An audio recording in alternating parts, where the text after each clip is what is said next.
Assalamualaikum warahmatullahi wabarakatuh. Rekan-rekan akademia, kembali lagi bertemu dengan saya di video kali ini mengenai inovasi pendidikan. Seperti kita ketahui bersama, pendidikan dapat diartikan sebagai usaha yang sengaja dan terencana dilakukan demi kemajuan dalam meningkatkan kualitas sumber daya manusia. Berbicara mengenai inovasi pendidikan, maka kita sedang berbicara mengenai suatu ide, metode, barang, kejadian yang dirasakan atau diamati sebagai sesuatu hal yang baru bagi seseorang atau sekelompok orang atau masyarakat, baik itu berupa hasil invensi atau discovery dalam dunia pendidikan yang memang keberadaan inovasi itu sendiri digunakan untuk mencapai tujuan pendidikan atau memecahkan masalah pendidikan nasional. Pengertian inovasi pendidikan ini saya ambil dari bukunya Ibrahim tahun 1988 mengenai inovasi pendidikan. Inovasi dalam bidang pendidikan sangat diperlukan di Indonesia mengingat perkembangan ilmu pengetahuan dan teknologi yang semakin maju, sehingga pendidikan seumur hidup harus terus kita lakukan. Pendidikan merupakan sebuah sistem, sehingga inovasi pendidikan juga meliputi pada hal-hal yang berhubungan dengan komponen sistem pendidikan itu sendiri, seperti di dalam tingkat sekolah, pendidikan tinggi, lembaga pendidikan non-formal, sampai pada sistem pendidikan nasional. Ketika kita berbicara mengenai inovasi pendidikan, maka kita akan melihat dua model inovasi pendidikan. Model inovasi pendidikan ada dua. Yang pertama yaitu top-down model dan yang kedua yaitu bottom-up model. Top-down model itu berkaitan dengan inovasi pendidikan yang diciptakan oleh pihak tertentu sebagai pimpinan ya atau atasan yang diterapkan kepada bawahan. Sebagai contoh, misalkan kebijakan-kebijakan yang dikeluarkan oleh Kementerian Pendidikan dan Kebudayaan yang kemudian nanti disosialisasikan dan diterapkan ke sekolah-sekolah itu adalah contoh top-down model ya. Seperti dulu kalau ketika awal-awal kurikulum 2013, nah itu adalah salah satu dari contoh model inovasi yang sifatnya top-down model. Atau sekarang kalau di perguruan tinggi itu sekarang sedang gencar-gencarnya program Merdeka Belajar. Nah, ketika sebuah model inovasi itu berlangsung secara top-down model, itu menandakan bahwa inovasi itu mau tidak mau, suka tidak suka ya harus diterapkan di sekolah-sekolah ya. Hanya yang membedakan adalah kita akan sering melakukan perbaikan ya, perbaikan dalam hal inovasi yang sifatnya adalah top down. Jadi perbaikan-perbaikan itu bisa datang dari bawah yang kemudian disampaikan ke tingkat atas. Nah, yang kedua itu adalah bottom up. Kalau bottom up biasanya inovasi yang sifatnya dari bawah ya, dari guru-guru yang kemudian nanti bisa diterapkan di atas. Ada banyak hal sekali yang inovasi sifatnya bottom up, seperti misalkan ketika guru menciptakan model pembelajaran gitu ya, atau menciptakan strategi pembelajaran atau menciptakan metode pembelajaran yang diciptakan dari ruang kelasnya sendiri. Nah, itu bisa dijadikan sebagai sebuah inovasi pendidikan. Tetapi ketika kita berbicara mengenai inovasi pendidikan, sebenarnya ada banyak kendala yang muncul ketika kita mau menerapkan model inovasi pendidikan ini. Kendala-kendala seperti resistensi ya dari pihak pelaksana inovasi seperti guru, siswa, masyarakat, lalu kemudian dari faktor seperti guru, siswa, kurikulum, fasilitas, dana maupun lingkup sosial masyarakat itu tidak bisa kita hindari. Oleh karena itu, di dalam strategi inovasi akan ada 4 strategi inovasi pendidikan yang bisa kita tahu ya, saya ambil dari UPI. Strategi yang pertama yaitu strategi fasilitatif. Strategi fasilitatif diartikan sebagai penyediaan fasilitas dengan maksud agar inovasi pendidikan itu bisa berjalan dengan mudah dan lancar. Nah, strategi fasilitatif ini kurang efektif jika kondisi sasaran perubahan itu yang sangat kurang untuk menentang adanya inovasi dan tidak adanya sikap terbuka dari masyarakat untuk menerima perubahan itu. Sebagai contoh, misalkan pergantian kurikulum ya. Nah, pergantian kurikulum itu seringkali bergejolak ya. Banyak misalkan dari para orang tua yang merasa sudah nyaman dengan kurikulum sebelumnya, lalu kemudian mereka harus berganti dengan kurikulum yang baru ya. Apalagi dengan kurikulum 2013 di tingkat SD, seluruh mata pelajaran berlangsung secara tematik integratif, sehingga hal ini perlu sosialisasi yang lebih mendalam dan dibutuhkan waktu yang cukup lama supaya masyarakat, baik masyarakat maupun para guru itu paham terhadap kurikulum 2013. Lalu kemudian strategi yang kedua yaitu strategi pendidikan. Nah, strategi pendidikan ini dilakukan untuk menyampaikan maksud kepada sasaran perubahan mengenai bentuk inovasi yang akan dilaksanakan. Biasanya dengan adanya strategi pendidikan, maka kita perlu melibatkan strategi yang lain karena strategi pendidikan ini terbatas pada pemberian informasi atau fakta untuk menentukan tindakan yang akan dilakukan oleh sasaran perubahan. Nanti saya akan jelaskan di slide berikutnya mengenai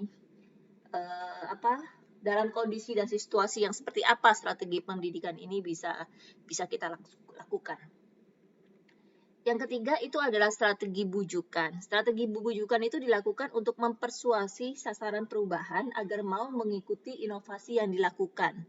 Sasaran perubahan itu biasanya diajak untuk mengikuti perubahan dengan cara memberikan alasan, mendorong, atau mengajak untuk mengikuti contoh yang diberikan.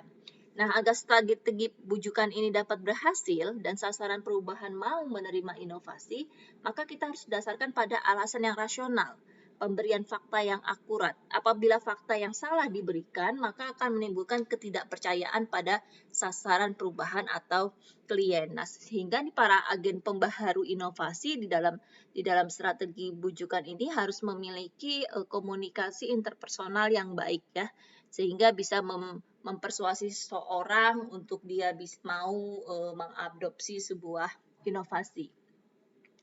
Strategi terakhir yaitu berkaitan dengan strategi paksaan. Strategi paksaan itu memaksa klien atau sasaran perubahan untuk mencapai tujuan perubahan. Jadi kekuatan paksaan itu artinya sejauh mana sih pelaksana perubahan itu dapat memaksa klien tergantung dari tingkat ketergantungan klien dengan pelaksana perubahan itu. Nah, nanti akan saya jelaskan juga di slide berikutnya terkait dengan strategi paksaan ini. Ketika kita berbicara mengenai strategi pendidikan ya, agar dapat digunakan secara tepat dalam kondisi dan situasi yang bagaimana sebetulnya strategi pendidikan ini. Apabila inovasi yang diinginkan tidak harus terjadi dalam waktu yang singkat atau tidak ingin segera cepat berubah, maka biasanya sebuah inovasi pendidikan itu akan mudah diadopsi oleh baik sekolah, guru, siswa maupun masyarakat ya. Lalu kemudian yang kedua,